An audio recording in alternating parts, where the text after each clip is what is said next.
আর মাত্র 10 মিনিট পর স্কুল ছুটি হয়ে যেত মাইলস্টোন স্কুল অ্যান্ড কলেজের। শিশুরা ফিরে যেত বাসায়, মায়ের কোলে, দুপুরের খাবারের টেবিলে। কিন্তু তার আগেই দুপুর 1:18 ঢাকার উত্তরা দিয়াবাড়ির শান্ত আকাশ চিরে ধেয়ে এলো বাংলাদেশ বিমান বাহিনীর একটি যুদ্ধ প্রশিক্ষণ বিমান। আর মুহূর্তেই সেই স্বপ্ন ভরা দুপুর রূপ নিল আগুনের বিভীষিকায়।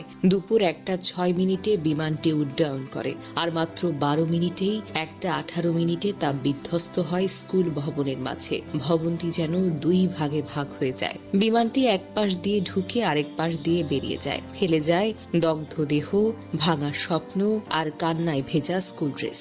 মা, আমি বাঁচতে চাই। শিক্ষার্থীদের চিৎকার আর দৌড়। বিমানটির ধাক্কায় পুরো ভবন যেন কেঁপে ওঠে। ধোঁয়ায় ঢেকে যায় চারিদিক। শিশুরা ভয়ে ভয়ে কাঁদতে কাঁদতে ক্লাসরুম ছেড়ে দৌড়ায়। কেউ মাঠে যায়, কেউ সিঁড়ি খুঁজে পায় না। অনেকেই তখনও বুঝতে পারছিল না কি হয়েছে, শুধু জানে এটা কোনো স্বাভাবিক দিন নয়। এই দিনটা চিরতরে বদলে দেবে তাদের স্কুল জীবনের সংজ্ঞা। সরেজমিনে প্রত্যক্ষদর্শীদের বর্ণনা অনুযায়ী বিমানটি পশ্চিমমুখী দোতলা হায়দার আলী ভবনের প্রধান ফটকে সরাসরি আঘাত করে। ভবনটির মাঝখানে অবস্থিত প্রধান ফটক এবং দোতলায় ওঠার সিঁড়ির নিচে স্টাফদের কক্ষ ছিল। বিমানটির ফটক ভেঙে ভবনের এক পাশ দিয়ে প্রবেশ করে এবং অন্য পাশ দিয়ে বেরিয়ে যায়, যার ফলে ভবনটি এফোর হয়ে যায়। দুর্ঘটনার পরপরই বিমানটিতে আগুন ধরে যায় এবং কালো ধোঁয়ায় চারিদিক ছড়িয়ে পড়ে, যা ক্যাম্পাসে একরকম আতঙ্কের সৃষ্টি করে। প্রত্যক্ষদর্শী শিক্ষার্থীদের বয়ান অনুযায়ী প্রধান ফটকের কাছে সবসময় স্কুলের স্টাফরা উপস্থিত থাকতেন। বিমানটি ফটক ভেঙে স্টাফ কক্ষে প্রবেশ করায় সেখানে থাকা কর্মচারীদের জীবন যেন সংকটাপন্ন হয়ে যায়। এই ঘটনায় ক্যাম্পাসে উপস্থিত শিক্ষার্থী ও শিক্ষকদের মধ্যে চরম আতঙ্ক ছড়িয়ে পড়ে।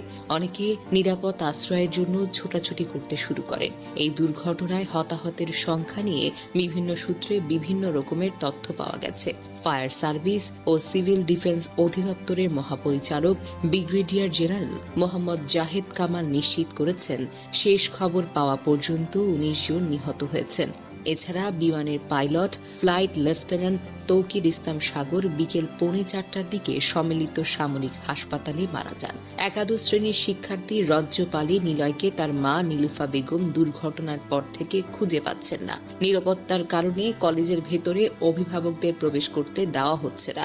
ফলে অনেক অভিভাবক ক্যাম্পাসের বাহিরে এখনো অপেক্ষা করছেন। তাদের মধ্যে আতঙ্ক আর শোকের ছায়া যেন স্পষ্ট। প্রশ্ন তোলাটা জরুরি, কার দায়িত্বে এই মৃত্যু? ঢাকার মতো ঘনবসতিপূর্ণ এলাকায় প্রশিক্ষণ যুদ্ধবিমান উড়ানো কোনো সুস্থ সিদ্ধান্ত নয়। এটা একটা বিচ্ছিন্ন দুর্ঘটনা নয়, এটা ছিল পূর্ব পরিকল্পহীনতা, অবহেলা আর অপেশাদার সিদ্ধান্তের ফল। এই ভুলের দায়টা নিতে হবে, নইলে শহরের প্রতিটি আকাশ হবে আতঙ্কের ছায়া। এই দুর্ঘটনা মাইলস্টোন কলেজের শিক্ষার্থী, শিক্ষক এবং অভিভাবকদের জন্য এক অপূরণীয় ক্ষতি। ক্যাম্পাসে ছড়িয়ে পড়া আগুন, ধ্বংসাবশেষ আর আহতদের কান্না এই দিনটিকে ঢাকার ইতিহাসে একটি কালো অধ্যায় হিসেবে চিহ্নিত করেছে। সমাজের সকল স্তর থেকে সহযোগিতা এবং প্রশাসনের তৎপরতার মাধ্যমে আহতদের পাশে দাঁড়ানো এখন সময়ের দাবি। মহান সৃষ্টিকর্তার কাছে প্রার্থনা যেন এই দুর্ঘটনার ক্ষতিগ্রস্ত সকলের শান্তি ও নিরাপত্তা লাভ করতে পারেন।